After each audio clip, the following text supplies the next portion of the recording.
جی P fund لینا اور اس پہ ملنے والا اضافہ جو ہے اس کا حکم کیا ہے، اس کو لینے کا کیا حکم؟ جی پی فنڈ اصل میں سیلری سے ڈیڈکٹ ہونے والا ایک اماؤنٹ ہوتا ہے جو کہ انویسٹ کے لیے الگ کیا جاتا ہے۔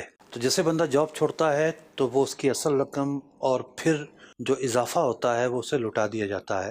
اب معاملہ یہ ہے کہ جو اصل رقم ہے وہ تو حلال ہے۔ سرکاری اداروں میں جو لوگ کام کرتے ہیں صرف ان کی سیلری سے پیسے کٹتے ہیں، لیکن پرائیویٹ اداروں میں جو کام کرتے ہیں سیلری سے کٹتے ہیں، کچھ کمپنی بھی اس میں شامل کرتی ہے۔ تو کمپنی شامل کرے، سیلری سے کٹے، یہ اصل رقم ہے، یہ جائز ہے۔